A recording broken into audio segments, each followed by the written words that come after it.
Penampilanku yang terbalut hijab sederhana selalu dihina oleh Mas Aris. Hingga di malam ulang tahun kantornya, ia tega menuduhku sebagai wanita panggilan di depan ratusan pasang mata demi menutupi perselingkuhannya.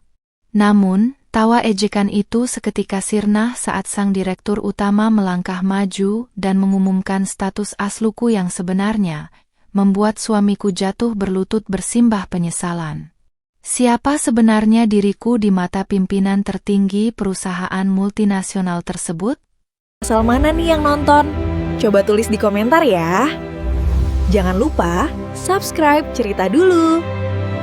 Bau minyak kayu putih dan samar aroma kopi hitam menyambut mataku begitu melangkah ke area dapur yang masih remang. Jam dinding tua berbentuk lingkaran menunjukkan pukul 4 pagi, memanggilku untuk segera menyalakan kompor dan menyiapkan sarapan sebelum riuh kota Jakarta benar-benar terbangun.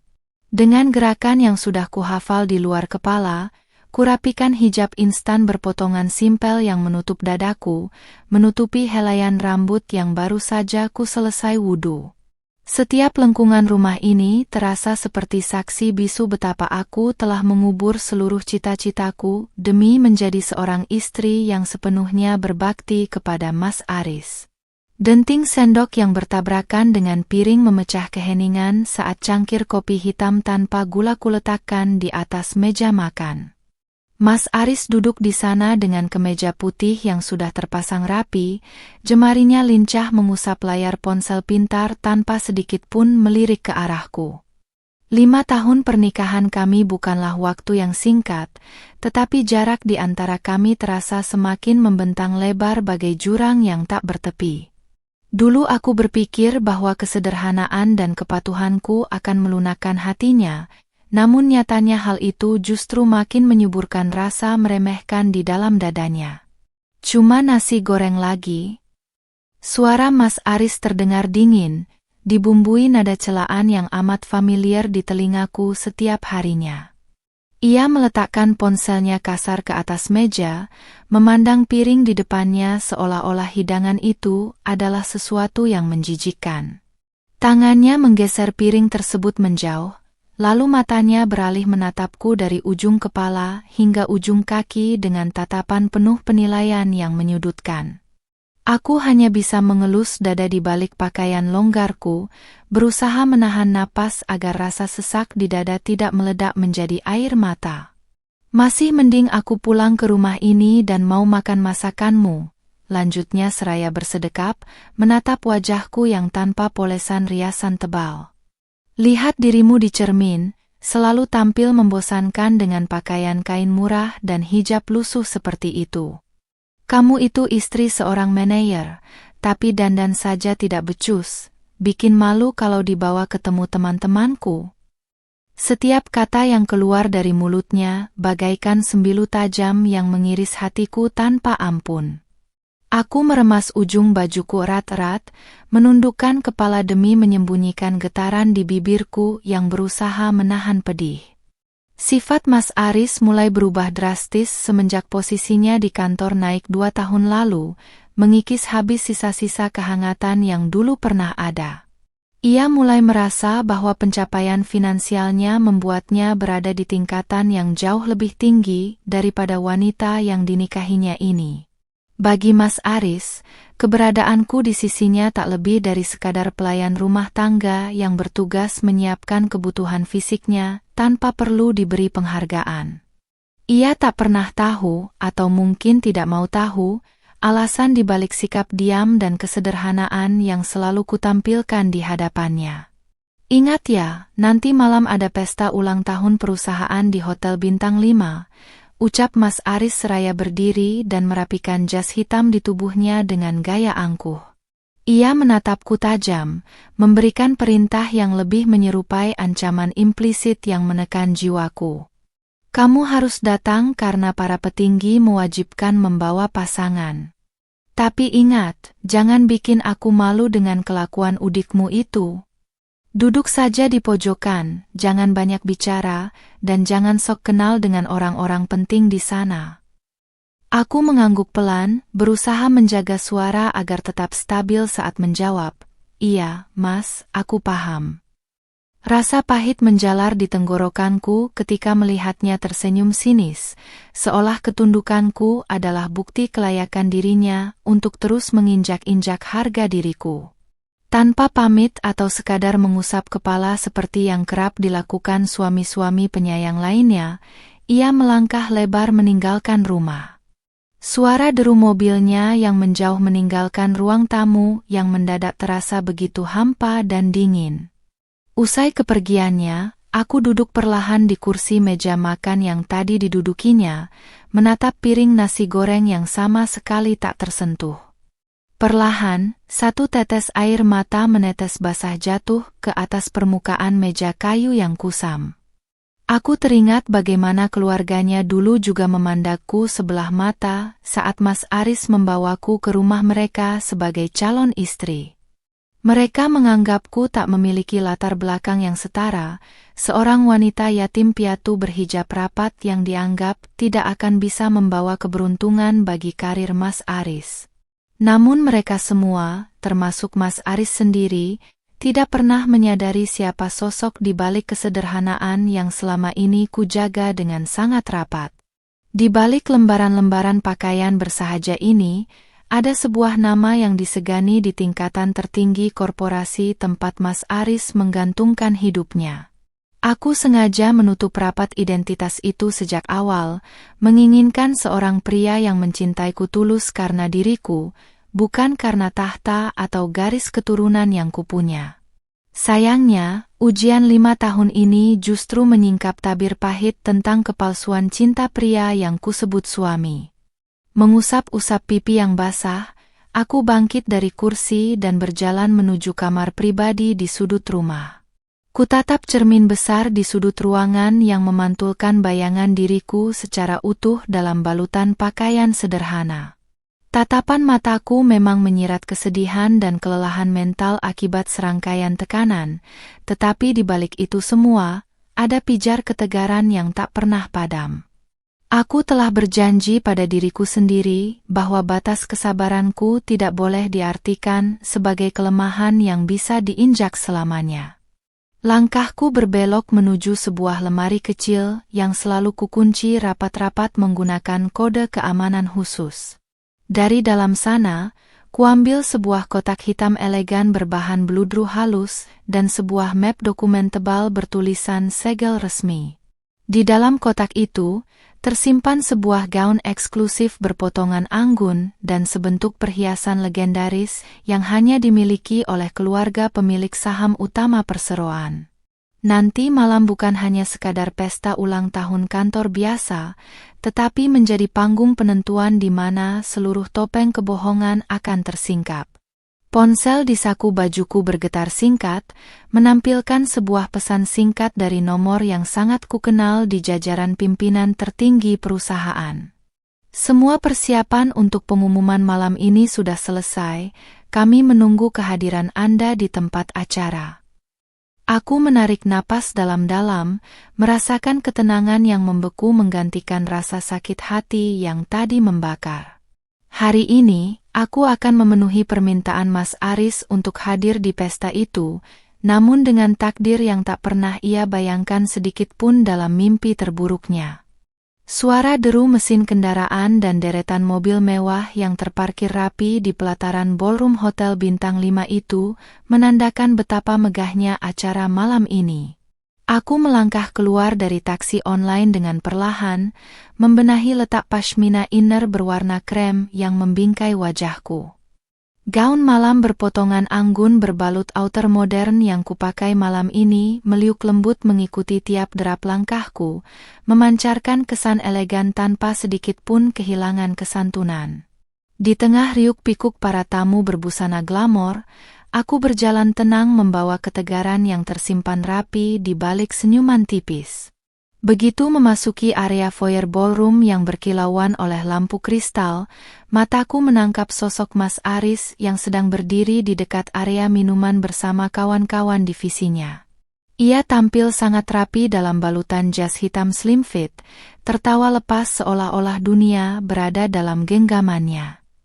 Namun, Tawa itu seketika sirna saat pandangannya berbenturan denganku yang berjalan semakin mendekat. Wajahnya langsung berubah tegang, memperlihatkan sorot mata penuh ketidaksukaan yang amat tajam. Dengan langkah cepat dan kasar, Mas Aris menarik lenganku menuju sudut pilar ballroom yang agak tersembunyi dari pandangan umum. "Kamu ini tidak punya malu ya?" bisiknya setengah berteriak dengan nada yang sangat menyudutkan dan penuh penghinaan. Matanya menyapu penampilanku dari atas sampai bawah dengan tatapan meremehkan yang amat tajam. Aku bilang duduk saja di pojokan. Kenapa malah jalan sok anggun di tengah ruangan begini? Kamu pikir dengan dandanan seperti ini kamu bisa terlihat seperti wanita berkelas? Aku menatap lurus ke dalam manik matanya tanpa rasa gentar sedikit pun, membuat cengkeraman tangannya di lenganku perlahan mengendur.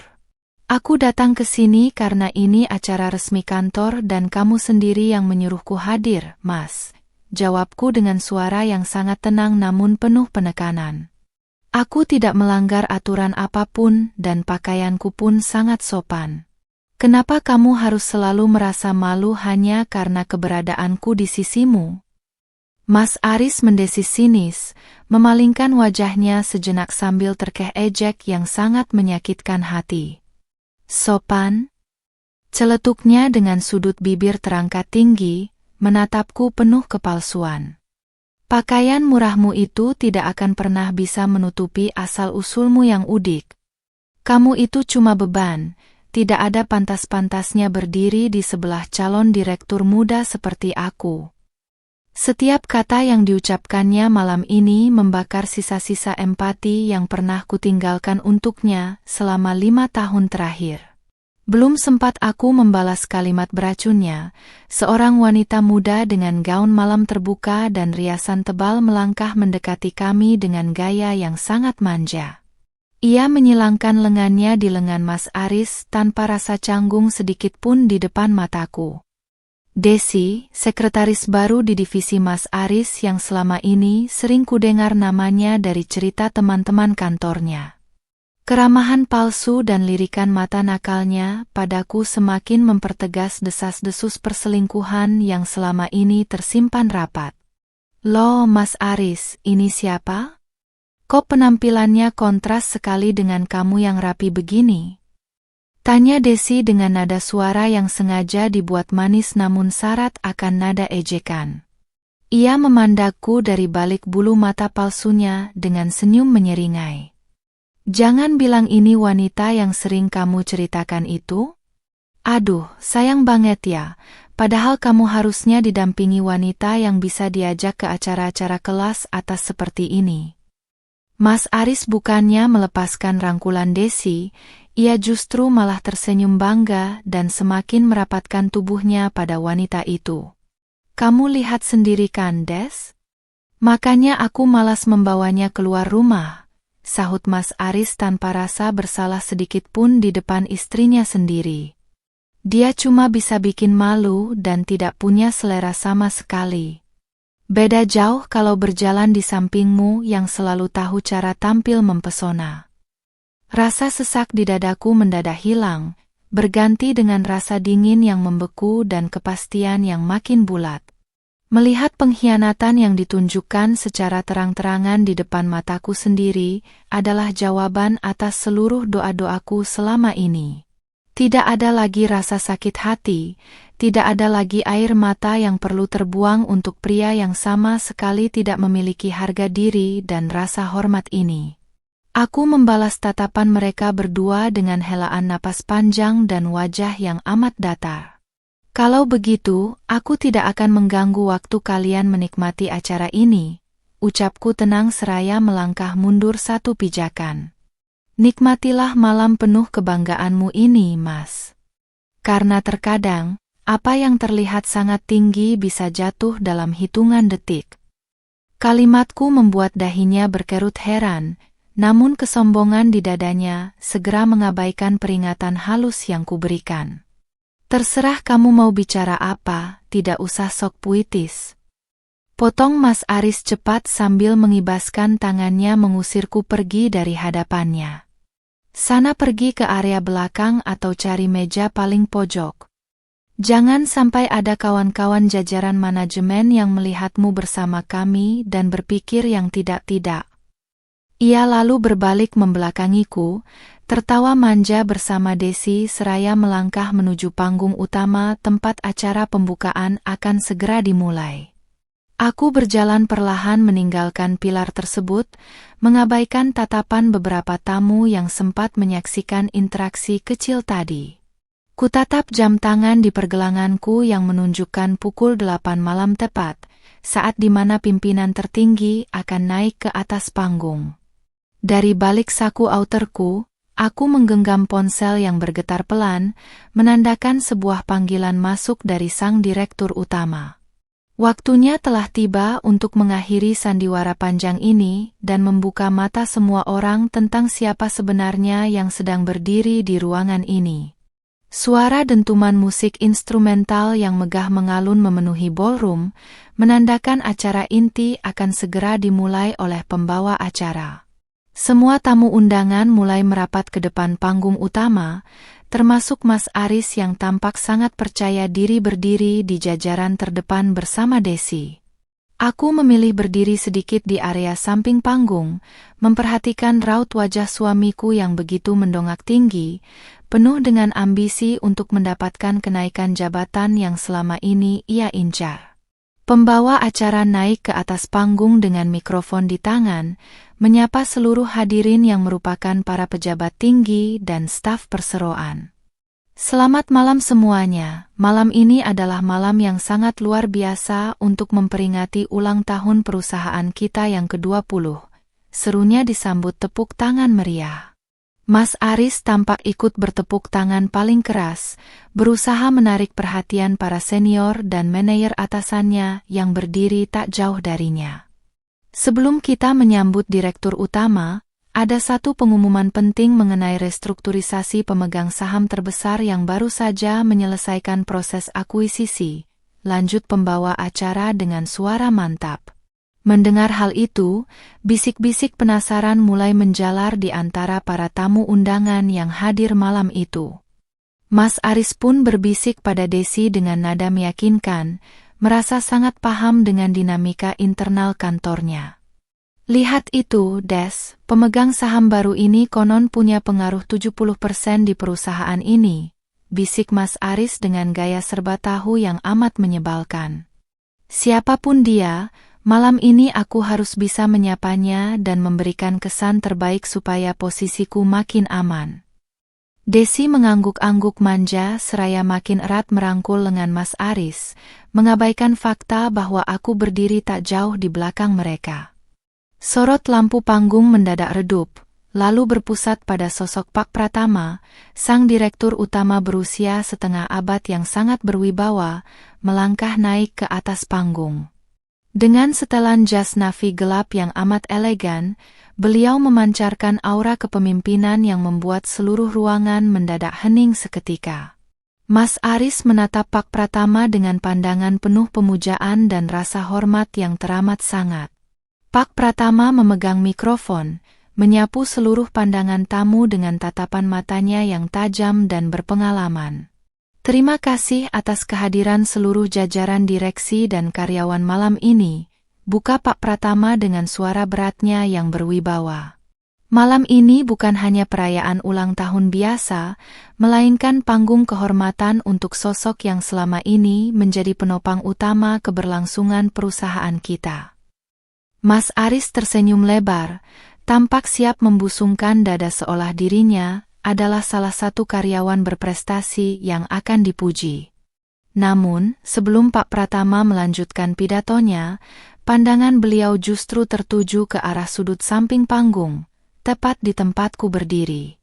Beliau mengangguk pelan padaku, sebuah isyarat penuh rasa hormat yang hanya dipahami oleh kami berdua.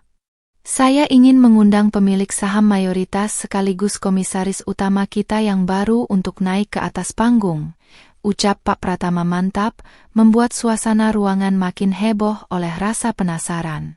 Mas Aris ikut menengok ke kanan dan ke kiri, mencari-cari sosok pengusaha kaya atau konglomerat tua yang dipikirkannya akan muncul dari pintu VIP.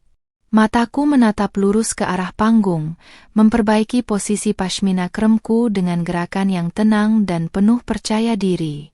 Aku mulai melangkah maju menuju anak tangga panggung, membelah kerumunan orang yang mulai memberikan jalan.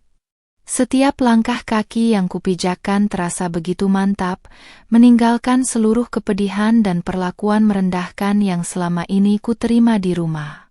Mas Aris yang menyadari pergerakanku mendadak melebarkan matanya dengan raut wajah penuh keterkejutan dan kemarahan yang meluap. "Hei, mau kemana kamu, Rania?" Bisiknya keras dengan nada panik seraya mencoba menggapai tanganku untuk menghentikan langkahku. "Jangan bikin malu di sini.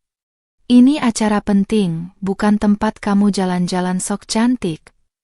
Desi ikut menutup mulutnya seraya menatapku dengan pandangan jijik dan cemoohan yang sangat jelas. "Aduh Mas Aris, istrimu kok tiba-tiba tidak tahu diri begitu? Malu-maluin banget jalan ke panggung," seru Desi memanas-manasi suasana. Mas Aris yang makin panik dan kalap berusaha maju untuk menarik bajuku di depan banyak orang. Namun sebelum jemari Mas Aris sempat menyentuh bajuku, dua orang pengawal pribadi berbadan tegap dengan setelan hitam langsung menghadang langkah suamiku dengan tegas. Aku terus melangkah melintasi mereka tanpa menoleh sedikit pun, menaiki anak tangga panggung menuju Pak Pratama yang telah menyambutku dengan senyuman paling hormat di hadapan ratusan pasang mata yang terpana. Gemerlap lampu panggung langsung mengarah tepat ke posisiku, memancarkan kilau emas yang menyinari busana muslimah dan pashmina krem yang kukenakan dengan begitu anggun. Ratusan pasang mata di dalam ballroom mewah itu mendadak hening, terpaku menatap seorang wanita muda berusia 25 tahun yang melangkah tenang di sebelah pimpinan tertinggi perseroan. Keheningan itu terasa begitu mencekam hingga suara ketukan sepatu hak tinggiku di atas panggung menggema sangat jelas di seluruh penjuru ruangan. Aku menghentikan langkah persis di samping Pak Pratama, mengulas senyum tipis yang memancarkan ketegaran serta kewibawaan yang selama 5 tahun ini kusembunyikan di balik dinding-dinding rumah yang sepi. Di jajaran tamu terdepan, Mas Aris berdiri mematung dengan wajah yang mendadak pucat pasi bagaikan mayat tanpa darah. Matanya melotot lebar, menatapku dari bawah panggung seolah-olah ia baru saja melihat sosok hantu yang tidak masuk akal dalam benaknya. Kedua tangannya yang mengepal di samping tubuh tampak gemetar hebat, sementara Desi yang berada di sebelahnya menggenggam lengan baju Mas Aris dengan raut wajah penuh kebingungan dan kepanikan. Keangkuhan dan rasa percaya diri yang beberapa menit lalu dipamerkan Mas Aris kini lenyap tak berbekas, berganti dengan kilat kecemasan yang amat sangat mendalam. "Selamat malam kepada seluruh jajaran direksi, komisaris, dan seluruh karyawan yang saya hormati." Pak Pratama membuka suaranya melalui mikrofon, menggema ke seluruh sudut ruangan dengan sangat berwibawa. Beliau memegang pundakku pelan dengan penuh rasa hormat, membuat seluruh tamu undangan semakin menahan napas penasaran. "Malam ini dengan penuh rasa bangga, saya ingin memperkenalkan pemilik saham mayoritas sebesar 70% sekaligus komisaris utama perseroan kita yang baru, Ibu Rania." Tepuk tangan riuh langsung bergemuruh memecahkan keheningan ruangan, dipimpin oleh para petinggi kantor yang berdiri paling depan dengan wajah penuh kekaguman. Namun bagi Mas Aris, suara tepuk tangan itu terdengar bagaikan hantaman petir di siang bolong yang meruntuhkan seluruh dunia fantasi yang dibangunnya.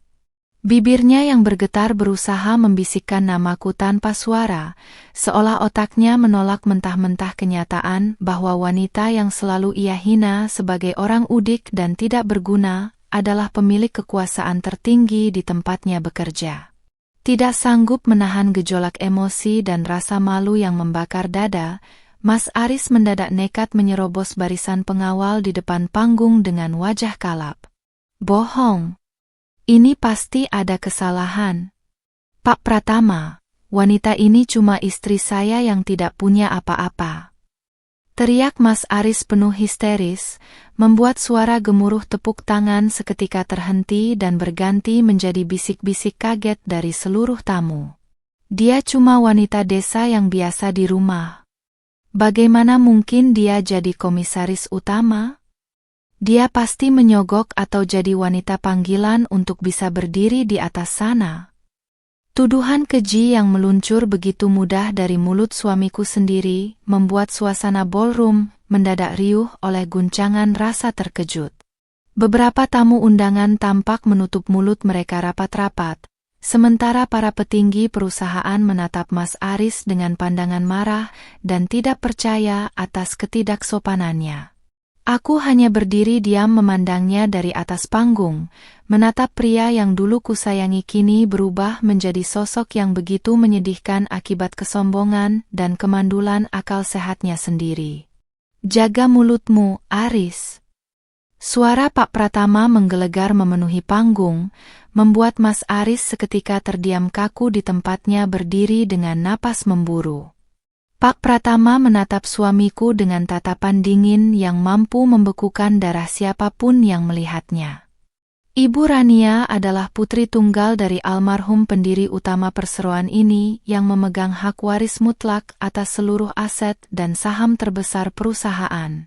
Tuduhan brengsekmu itu tidak hanya menghina beliau, tetapi juga mencoreng nama baik seluruh keluarga besar pemilik perseroan ini. Kalimat tegas dari Pak Pratama bagaikan godam besar yang menghantam kesadaran Mas Aris hingga tubuhnya limbung beberapa senti ke belakang. Wajahnya yang tadi memerah karena emosi kini berubah menjadi putih pucat, dengan peluh dingin yang mulai membasahi dahi serta pelipisnya. Tatapan matanya yang panik beralih menatapku, mencari kepastian di dalam mata wanita yang selama 5 tahun ini selalu menyajikan kopi hangat dan menerima bentakan kasar tanpa pernah melawan. Desi yang berdiri di samping Mas Aris langsung melepas rangkulan tangannya secara kasar, melangkah mundur 2 pijakan untuk menjauhkan diri dari pria yang kini berada dalam bahaya besar. Wajah wanita muda bersolek tebal itu memancarkan ketakutan luar biasa, menyadari bahwa pria yang diandalkannya untuk naik jabatan ternyata baru saja menggali kuburannya sendiri di hadapan sang pemilik perusahaan. Tatapan meremehkan yang tadi dilemparkan Desi padaku kini berganti menjadi pandangan tunduk penuh ketakutan. Aku meraih mikrofon yang diserahkan oleh Pak Pratama, menghela napas panjang untuk menenangkan dadaku yang terasa begitu lapang setelah sekian lama terkunci. Dengan senyum tipis yang amat tenang namun syarat akan ketegasan, aku menatap lurus ke arah Mas Aris yang kini berdiri gemetar di bawah panggung. Selama 5 tahun aku memilih diam dan hidup sederhana di sampingmu, Mas, berharap kamu mencintaiku karena tulusnya hatiku, bukan karena harta atau jabatanku, ucapku lirih namun menggema di seluruh pengeras suara ruangan. Namun, kesederhanaanku justru kamu anggap sebagai kelemahan yang bisa kamu injak-injak sesuka hati, bahkan malam ini kamu tega menuduhku dengan tuduhan terendah hanya demi menutupi perselingkuhanmu. Lanjutku dengan suara mantap yang membungkam seluruh keraguan orang-orang di dalam ruangan. Mas Aris tampak menelan ludah dengan susah payah. Dadanya naik turun menghentak cepat, menyadari betapa dalam lubang kehancuran yang telah ditagalinya sendiri. Aku menatap Pak Pratama lalu kembali mengarahkan pandanganku pada Mas Aris yang sudah tidak memiliki sisa harga diri lagi. Mulai malam ini, bukan hanya pernikahan kita yang berakhir di atas kertas pengadilan, tetapi seluruh karir dan posisi yang kamu banggakan di perusahaan ini resmi dicabut. Tegasku diiringi tatapan dingin yang tak teroyahkan. Mas Aris seketika lemas, lututnya menabrak lantai dingin ballroom, hingga ia jatuh berlutut di hadapan ratusan pasang mata yang menatapnya penuh kehinaan. Suasana ballroom hotel berbintang itu mendadak menjadi riuh rendah oleh bisik-bisik kehinaan dari ratusan tamu undangan yang menyaksikan kehancuran Mas Aris secara langsung. Pria yang beberapa menit lalu berdiri dengan penuh kesombongan itu kini berlutut bersimbah peluh dingin di atas karpet mewah, memandangi ujung sepatuku dari bawah panggung dengan tatapan yang sepenuhnya hancur. Tidak ada lagi sisa keangkuhan di raut wajahnya, hanya ada rasa syok yang teramat sangat serta penyesalan mendalam yang merayap di seluruh sel tubuhnya. Semua kilau kebanggaan sebagai manajer muda yang selalu dibangga-banggakannya mendadak sirna tanpa sisa dalam hitungan detik. "Rania, tidak, maksudku Ibu Rania, tolong maafkan aku," teriak Mas Aris dengan suara bergetar dan parau, mencoba merangkak sedikit mendekati kaki panggung tanpa peduli lagi pada harga dirinya yang telah jatuh ke titik terendah. "Aku tidak tahu kalau kamu adalah pemilik perusahaan ini." "Aku hilaf, Rania. Aku sungguh tidak bermaksud menghinamu di depan semua orang." Air mata penyesalan mulai menetes basah membasahi pipinya yang pucat, namun tatapan mataku padanya tetap membeku tanpa sedikit pun rasa iba yang tersisa.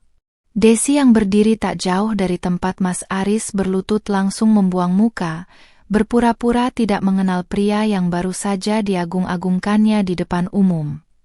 Ketika Mas Aris mencoba menggapai tangan Desi untuk meminta dukungan, wanita bersolek tebal itu dengan kasar mengibaskan tangannya, seraya melangkah mundur menepis ketakutan. "Jangan pegang-pegang aku, Mas. Aku tidak ada hubungannya dengan semua kelakuan burukmu pada istri sahmu," cetus Desi dengan nada ketus, memilih menyelamatkan dirinya sendiri dari kemurkaan jajaran manajemen. Pak Pratama melangkah satu pijakan ke depan, memberikan instruksi tegas kepada 4 orang petugas keamanan berbadan tegap yang langsung bersiap di bawah panggung. "Bawa Aris keluar dari tempat ini sekarang juga dan pastikan seluruh akses masuknya ke area kantor ditutup mulai detik ini," perintah Pak Pratama dengan suara berat yang menggelegar tanpa kompromi. Para petugas keamanan itu tanpa ragu memegang kedua lengan Mas Aris, menyeretnya berdiri dari lantai dingin meski pria itu terus berontak dan memohon ampun. "Rania, tolong beri aku kesempatan kedua. Kita sudah 5 tahun menikah, Rania," jerit Mas Aris histeris ketika tubuhnya mulai diseret menjauhi panggung utama di hadapan seluruh rekan sejawatnya. Tatapan para tamu undangan kini penuh dengan cemoohan, beberapa di antaranya bahkan memegang ponsel untuk mengabadikan momen memalukan dari manajer angkuh yang kini ditendang keluar secara tidak hormat. Suara teriakannya perlahan meredup dan menghilang seiring tertutupnya pintu rapat-rapat di bagian belakang ballroom. Aku menarik napas dalam-dalam, menguasai diri sepenuhnya seraya menyerahkan kembali mikrofon kepada pembawa acara yang masih terpana menyaksikan drama nyata di atas panggung. Pak Pratama memandangku dengan rasa bangga yang sangat tulus, mengangguk pelan menandakan bahwa keputusan yang kuambil sudah sangat tepat untuk mengakhiri penderitaan yang kusimpan sendiri selama ini. Malam ini bukan hanya perayaan bagi perusahaan, melainkan momen pembuktian bahwa ketulusan dan kesabaran tidak akan pernah bisa diinjak-injak oleh kesombongan yang semu. Terima kasih atas perhatian seluruh hadirin sekalian, mari kita lanjutkan acara malam ini dengan penuh hikmat, ucap Pak Pratama menenangkan seluruh tamu yang perlahan kembali bertepuk tangan memberikan penghormatan padaku. Aku melangkah turun dari panggung melalui jalur VIP yang dijaga ketat, melintasi jajaran direksi yang membungkuk sopan menyapaku dengan sebutan panggilan hormat yang baru. Rasanya sangat berlawanan dengan tatapan meremehkan yang sering kuterima di rumah dari Mas Aris dan keluarga besarnya selama ini. Langkah kaki membawaku menuju ruang istirahat khusus komisaris yang berada di lantai atas hotel, menjauh dari keramaian pesta yang mulai kembali berlangsung hangat. Begitu pintu ruangan tertutup rapat, aku duduk di atas sofa empuk dan mengelus dadaku yang terasa begitu lapang namun menyisakan kepedihan kecil di sudut hati. 5 tahun pengabdian dan kesetiaanku sebagai seorang istri yang berhijab sederhana harus berakhir dengan cara yang memilukan seperti ini akibat ketakutan dan kerakusan suamiku sendiri pada tahta duniawi. Ponsel di genggamanku mendadak bergetar tanpa henti, menampilkan puluhan panggilan masuk serta rentetan pesan singkat dari nomor Mas Aris dan ibu mertuaku. Aku membuka salah satu pesan dari ibu mertua yang biasanya selalu menuntut dan meremehkanku setiap kali kami bertemu di acara keluarga. "Rania, apa benar yang dikatakan Aris? Kamu pemilik perusahaan tempat Aris bekerja? Tolong jangan pecat Aris, Rania, kasihan suamimu. Ibu mohon bicara baik-baik di rumah." Aku tersenyum sinis membaca deretan kalimat yang kini mendadak berubah menjadi mengiba tersebut. Selama ini, ibu mertuaku selalu membanding-bandingkan diriku dengan menantu-menantunya yang lain yang dianggap memiliki latar belakang keluarga berada atau berpendidikan tinggi. Aku yang selalu tampil dengan gamis sederhana dan hijab penutup dada sering dianggap sebagai beban keluarga yang hanya menumpang hidup dari gaji Mas Aris. Kini, saat kebenaran terungkap bahwa seluruh kemewahan yang dirasakan anaknya sebenarnya ditopang oleh fasilitas perusahaan yang dikuasai keluargaku, ketakutan hebat mendadak menyerang pikiran mereka. Tanpa ragu sedikit pun, aku memblokir nomor telepon Mas Aris serta seluruh anggota keluarga besarnya agar tidak bisa lagi mengganggu ketenanganku malam ini. Aku memanggil pengacara pribadi keluarga yang telah mengurus seluruh dokumen legalitas serta berkas perceraian yang memang sudah kusiapkan sejak beberapa hari lalu. "Pak Hendra, tolong ajukan gugatan cerai ke Pengadilan Agama esok pagi dan pastikan seluruh aset atas nama perseroan yang dipakai Aris ditarik kembali tanpa sisa," instruksiku tegas melalui panggilan telepon. "Baik, Ibu Rania, seluruh berkas dan bukti pelanggaran serta penyelewengan tugas saudara Aris sudah siap kami proses secara hukum," jawab Pak Hendra di ujung telepon dengan sangat sigap. Aku mematikan sambungan telepon, berdiri menatap pemandangan gemerlap lampu kota Jakarta dari balik jendela kaca kamar hotel yang tinggi. Badai penghinaan ini telah usai, dan besok pagi adalah awal baru bagiku untuk berdiri tegak melangkah sebagai wanita yang berkuasa penuh atas jalan hidupnya sendiri. Sinar matahari pagi menembus celah gorden kamar hotel, menyinari wajahku yang kini merasa jauh lebih tenang setelah melewati malam yang penuh drama. Aku telah mengenakan pakaian kerja bernuansa formal namun tetap santai, dipadukan dengan hijab bahan voal polos berwarna pastel yang terpasang rapi menutup dada. Hari ini adalah hari pertamaku secara resmi berkantor di gedung pusat perseroan sebagai komisaris utama. Tidak ada lagi keraguan atau rasa cemas yang dulu selalu menghantuiku setiap kali memikirkan reaksi Mas Aris terhadap penampilanku. Begitu mobil yang membawaku tiba di depan lobi utama gedung pencakar langit perseroan, jajaran direksi dan staf keamanan sudah berdiri berbaris rapi untuk menyambut kedatanganku. Sambutan hangat dan penuh rasa hormat ini terasa sangat kontras jika dibandingkan dengan bagaimana Mas Aris kerap melarangku menapakkan kaki di area kantor ini. Aku melangkah melintasi lobi dengan senyuman ramah, membalas sapaan para karyawan yang membungkuk sopan saat aku berjalan menuju lift khusus eksekutif. Sementara itu, di area parkir karyawan bawah tanah, sebuah kekacauan kecil sedang terjadi ketika Mas Aris mencoba memaksa masuk ke dalam gedung. Wajah suamiku itu tampak sangat kusut, dengan kemeja yang tidak terikat rapi dan lingkaran hitam membingkai kedua matanya yang sembab karena tidak bisa tidur semalaman. Namun, dua orang petugas keamanan bertubuh tinggi besar langsung membentangkan tangan dan menghalangi langkahnya tepat di depan pintu putar kaca.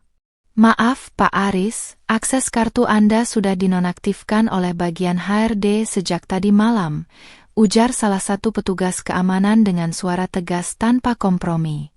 Mas Aris mengusap wajahnya yang penuh keringat dingin, matanya menatap liar ke arah dalam lobi dengan raut wajah kepanikan yang amat sangat. Kesadarannya bahwa seluruh karir dan masa depannya telah hancur mulai menggerogoti pikirannya secara perlahan. "Tolong biarkan saya masuk. Saya perlu bertemu dengan istri saya," maksud saya Ibu Rania.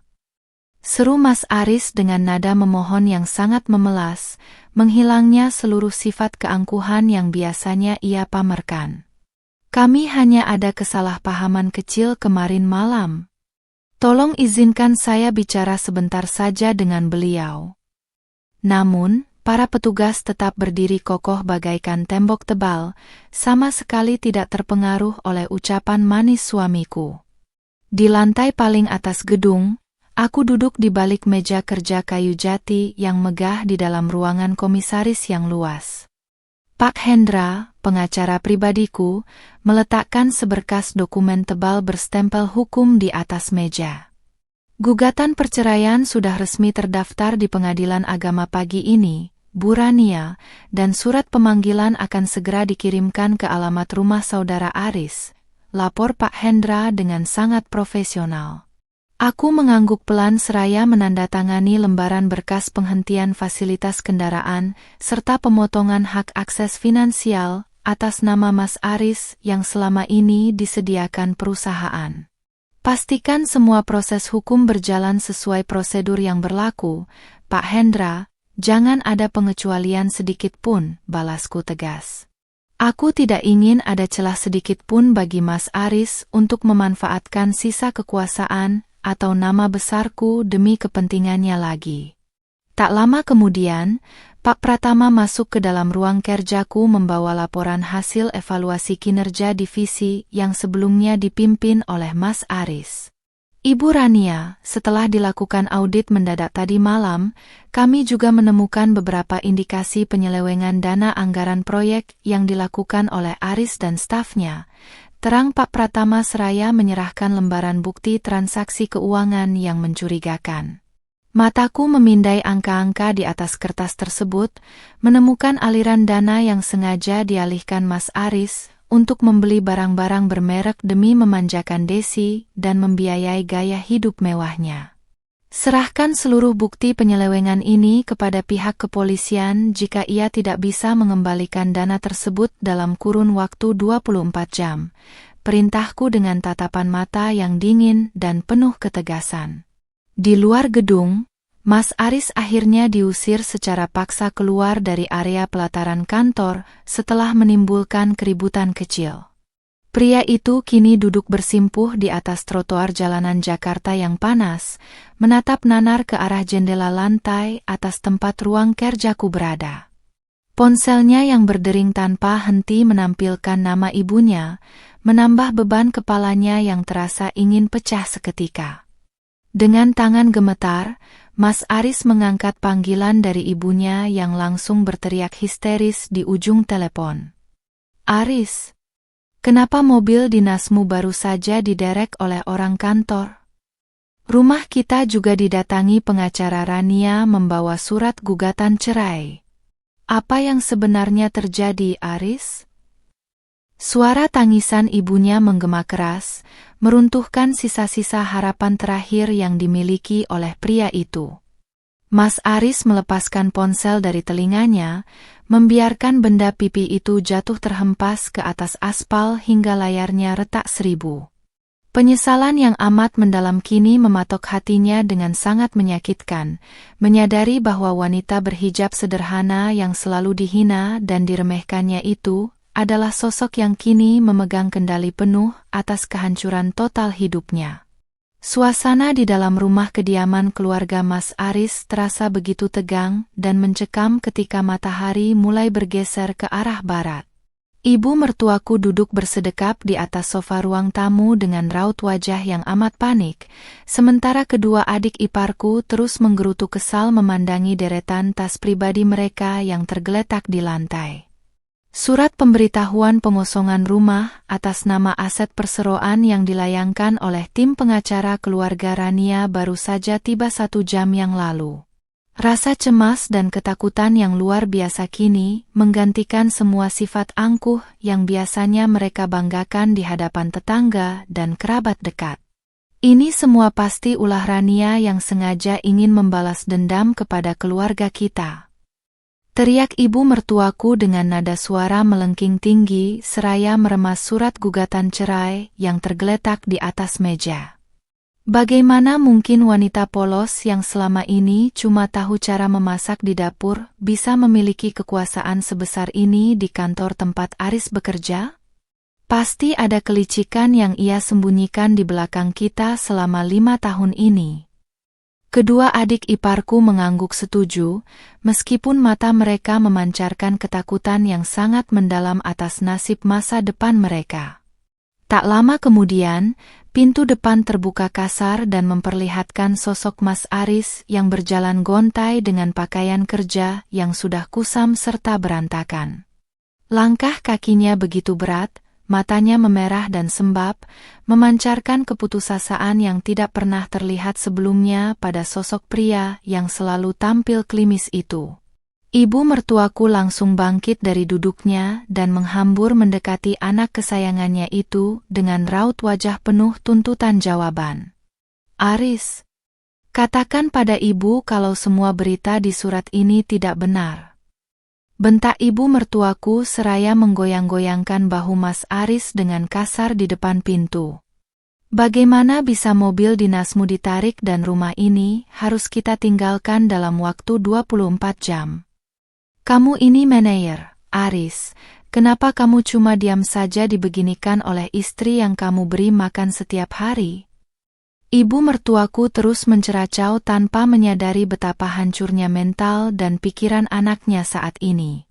Mas Aris mendongakkan kepalanya perlahan, menatap wajah ibunya dengan tatapan kosong yang amat menyedihkan. "Cukup, Bu, stop menyalahkan Rania," potong Mas Aris dengan suara parau yang bergetar hebat, membuat seluruh ruangan mendadak hening seketika. "Rania tidak pernah meminta makan dari uangku. Selama 5 tahun ini, seluruh fasilitas, rumah mewah ini, bahkan posisi jabatanku di kantor, adalah hasil dari kebaikan keluarga Rania yang memegang saham tertinggi di perseroan." Mendengar pengakuan jujur dari mulut Mas Aris, ibu mertua dan kedua adik iparku seketika mematung dengan mulut ternganga lebar. Wajah mereka yang tadinya memerah karena emosi kini berubah menjadi pucat pasi bagaikan kehilangan seluruh aliran darah dalam tubuh mereka. Mitos bahwa Rania hanyalah wanita desa berhijab lusuh yang beruntung dinikahi oleh pria berprospek cerah mendadak runtuh total di depan mata kepala mereka sendiri. Kenapa kamu baru cerita sekarang, Aris?" Bisik ibu mertuaku dengan suara yang mendadak melemah dan tubuh yang mulai gemetaran hebat.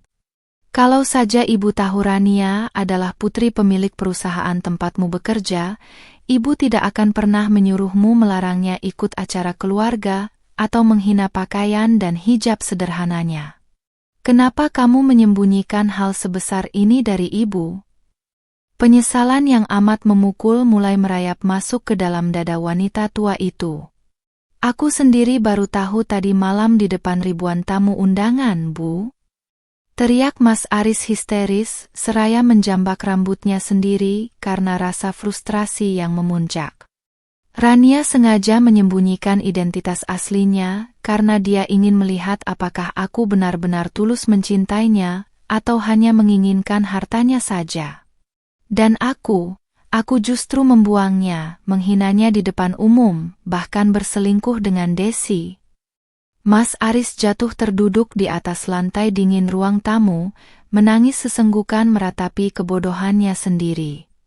Sementara itu, di dalam ruang kerjaku yang megah, aku sedang memperhatikan laporan keuangan divisi yang baru saja dibersihkan dari pengaruh orang-orang kepercayaan Mas Aris. Pak Pratama berdiri di samping mejaku membawa beberapa lembar dokumen audit investigasi yang telah selesai dikerjakan oleh tim independen. "Ibu Rania, seluruh aset berupa kendaraan mewah dan fasilitas kartu kredit atas nama saudara Aris sudah berhasil dinonaktifkan sepenuhnya oleh sistem pusat," lapor Pak Pratama dengan mengulas senyum puas.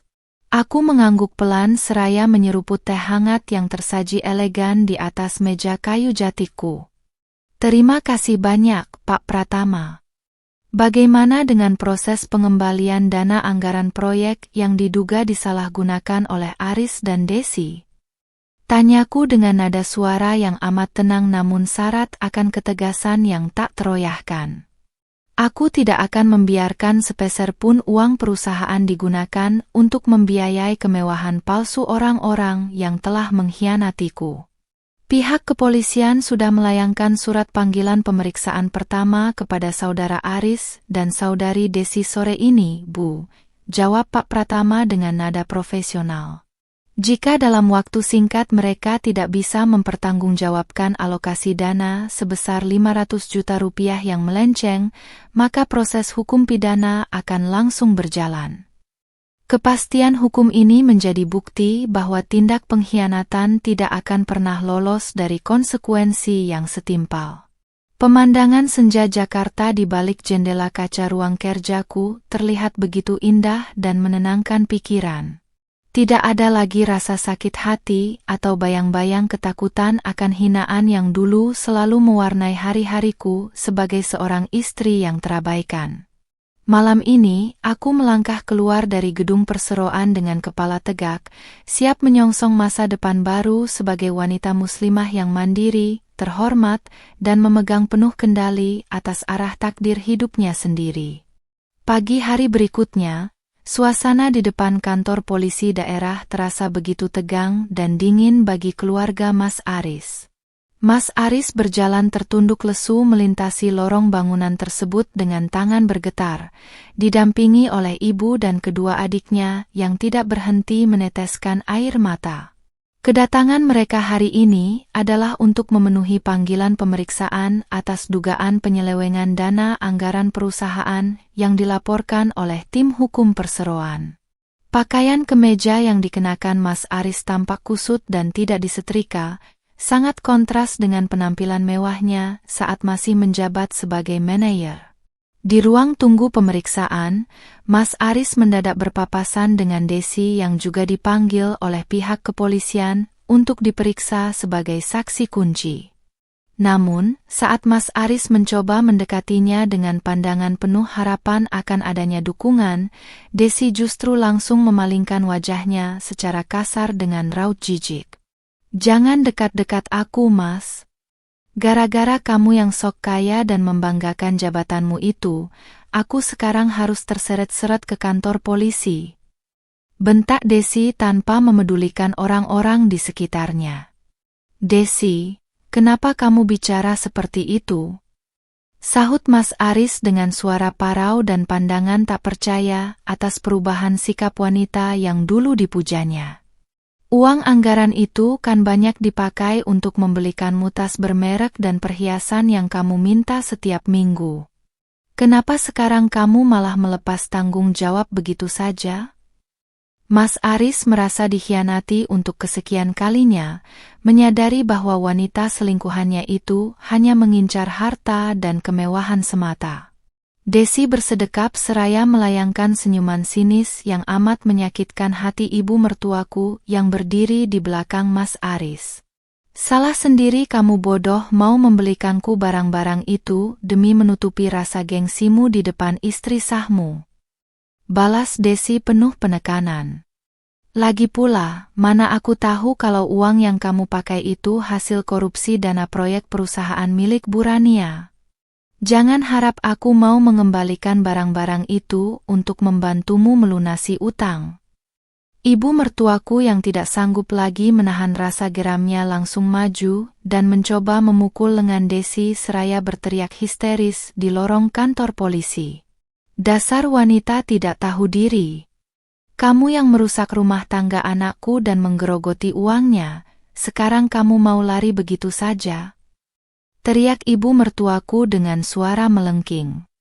Beberapa petugas polisi dengan sigap langsung melerai percekcokan liar tersebut dan meminta mereka semua untuk menjaga ketertiban di dalam area hukum. Sementara itu, dari balik kaca mobil sedan hitam yang terparkir anggun di seberang jalan kantor polisi, aku menyaksikan seluruh adegan memalukan itu dengan tatapan mata yang tenang. Pak Hendra yang duduk di kursi kemudi mengarahkan pandangannya padaku melalui kaca spion dalam.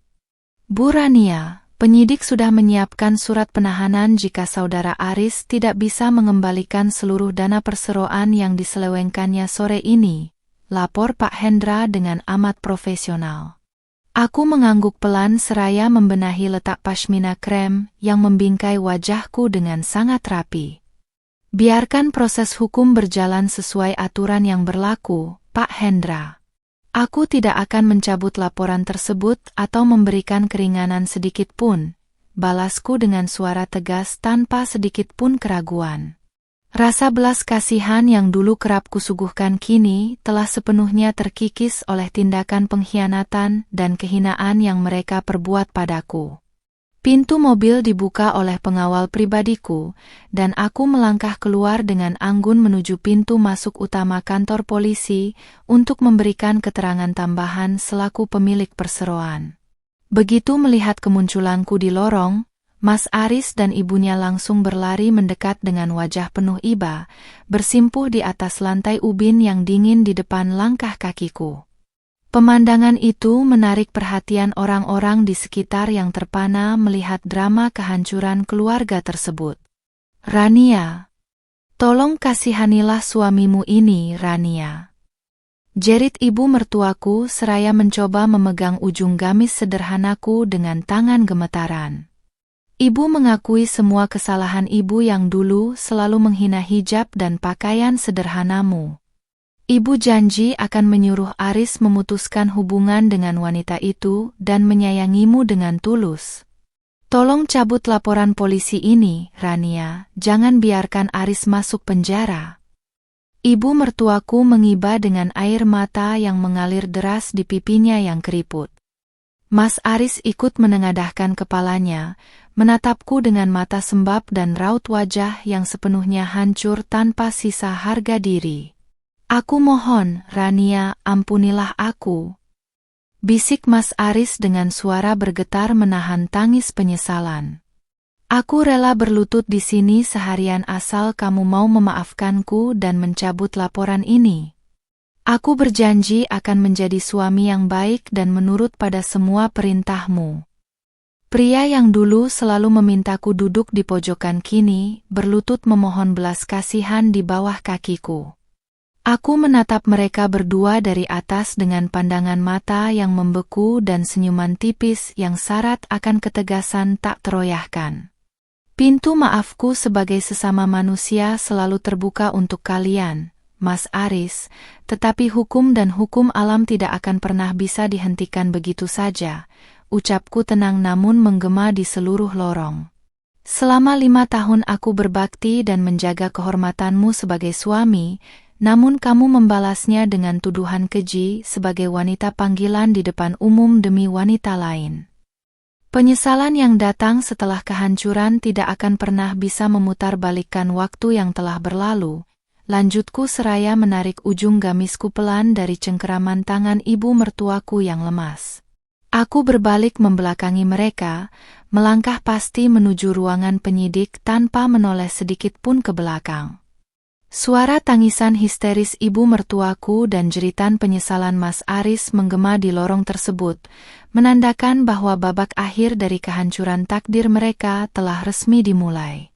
3 minggu berlalu sejak insiden di kantor polisi, dan hari yang ditunggu-tunggu akhirnya tiba di Pengadilan Agama Jakarta Selatan.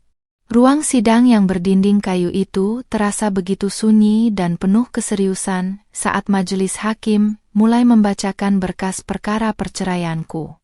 Aku duduk di kursi penggugat dengan mengenakan setelan busana muslimah berwarna abu-abu elegan, didampingi oleh Pak Hendra yang telah menyiapkan seluruh bukti penguat.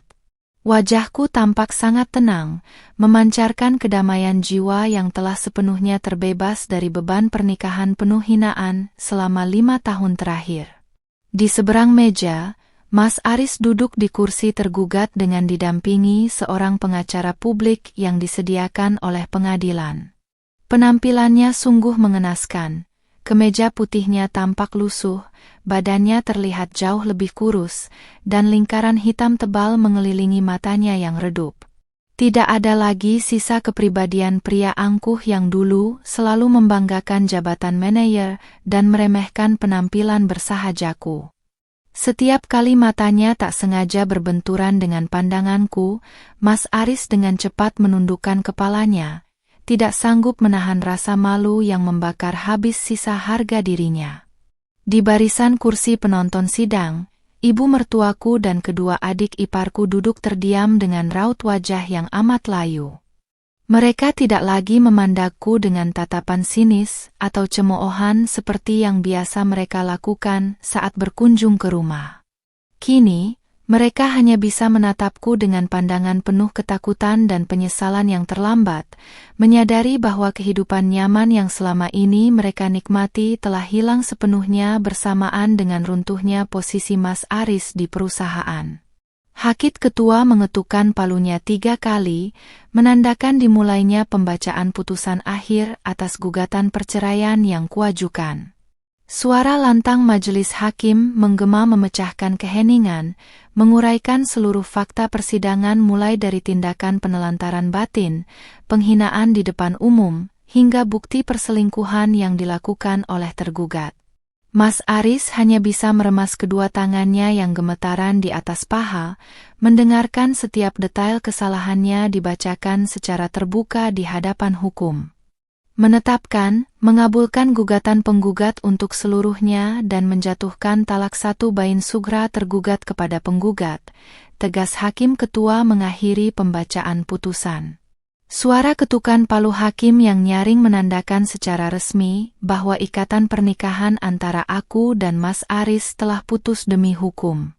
Sebuah helaan napas lega keluar dari dadaku, menguapkan sisa-sisa kepedihan yang pernah bersarang rapat di dalam hati.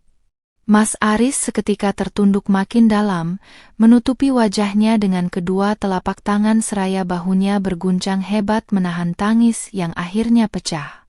Ia menyadari sepenuhnya bahwa mulai detik ini, aku bukan lagi istrinya yang bisa ia perintah, bentak, atau hina sesuka hati. Kehilangan status sebagai suami dari seorang wanita yang memegang kekuasaan tertinggi adalah pukulan terberat yang menghancurkan seluruh sisa impian dan gengsi hidupnya. Usai persidangan ditutup, aku bangkit dari dudukku dan menjabat tangan Pak Hendra sebagai ungkapan terima kasih atas kerja kerasnya selama proses hukum berlangsung. Saat aku berjalan keluar melewati lorong ruang sidang, Mas Aris dengan langkah tertatih mencoba mengejarku, mengabaikan panggilan pengacaranya yang memintanya untuk tetap tenang. "Rania, tolong tunggu sebentar," panggil Mas Aris dengan suara parau yang amat memelas dari belakangku. Aku menghentikan langkahku di dekat pintu keluar gedung pengadilan, lalu berbalik badan menatapnya dengan raut wajah yang amat datar tanpa kebencian maupun rasa iba. Mas Aris berhenti 2 langkah di depanku, matanya sembab dan basah oleh air mata yang terus mengalir membasahi pipinya yang tirus. "Selamat, Rania, kamu sekarang sudah bebas dari pria tak tahu diri seperti aku," bisik Mas Aris dengan senyuman pahit yang dipaksakan di bibirnya yang pucat. "Aku tahu kata maaf tidak akan pernah cukup untuk membayar semua luka dan tuduhan keji yang kuarahkan padamu di pesta malam itu," lanjut Mas Aris seraya menundukkan kepalanya dengan rasa penyesalan yang teramat mendalam. "Aku baru sadar bahwa selama ini aku membuang permata yang sangat berharga demi mengejar kepalsuan yang merusak hidupku sendiri. Sekarang aku harus menerima hukuman atas semua kesombongan dan kebodohanku." Ibu mertuaku mendekat perlahan dengan langkah gontai, lalu menggenggam kedua tangannya di depan dada seraya menatapku penuh harap. "Rania, maafkan ibu yang dulu selalu meremehkanmu dan menganggapmu tidak pantas untuk Aris," ucap ibu mertuaku dengan suara bergetar menahan tangis. "Ibu ikhlas kamu berpisah dengan Aris, tapi ibu mohon, tolong bantu Aris agar tidak dipenjara dalam kasus penggelapan dana kantor itu, Rania." Aku menatap ibu mertuaku dan Mas Aris bergantian, lalu menarik napas panjang untuk memberikan ketegasan terakhir atas takdir yang harus mereka jalani. Soal kasus pidana penggelapan dana perseroan, proses hukumnya sudah ditangani sepenuhnya oleh kepolisian dan tim audit independen. Jawabku dengan suara yang amat tenang namun dingin. Aku tidak bisa merusak integritas hukum dan aturan perusahaan hanya demi memaklumi tindakan kejahatan finansial yang sengaja dilakukan. Tanpa menunggu balasan atau ratapan memelas berikutnya dari mereka, aku berbalik dan melangkah mantap keluar dari gedung pengadilan agama menuju mobil yang sudah menyala di pelataran. Sinar matahari siang menyambutku dengan kehangatan yang menenangkan, seolah menyambut lembaran baru dalam hidupku yang kini murni dan bersih. Aku telah menutup buku lama yang penuh air mata dan siap mengukir kisah keberhasilan sebagai wanita muslimah yang tangguh dan terhormat. 6 bulan berlalu sejak ketukan palu hakim pengadilan agama mengesahkan perceraianku dan mengakhiri masa-masa kelam dalam hidupku. Gedung pencakar langit tempat pusat operasional perseroan berdiri kini menjadi saksi bisu atas transformasi besarku sebagai seorang pimpinan yang disegani. Aku melangkah melintasi lobi utama dengan keanggunan yang alami, mengenakan setelan busana muslimah modern dan pashmina bertekstur lembut yang menutup dada secara rapi. Senyuman tulus yang selalu kuhaturkan kepada para staf dan petugas keamanan memancarkan aura kepemimpinan yang tegas namun penuh kehangatan. Di ruang kerjaku yang bernuansa serba putih dan emas, Pak Pratama dan Pak Hendra sudah menunggu untuk menyampaikan laporan perkembangan ekspansi bisnis terbaru.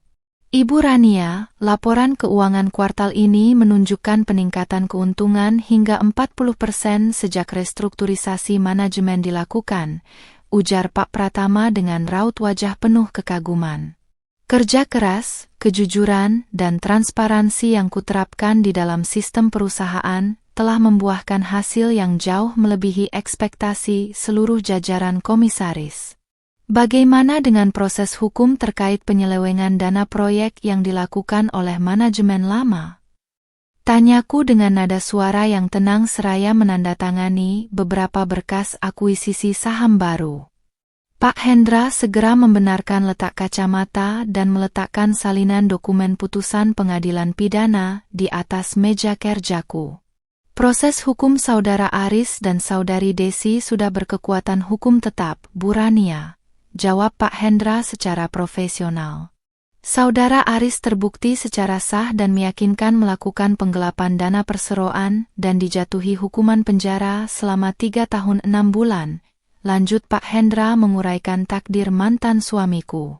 Sementara Saudari Desi diwajibkan mengembalikan seluruh barang mewah yang terbukti dibeli menggunakan dana hasil kejahatan tersebut atau menghadapi hukuman pidana kurungan.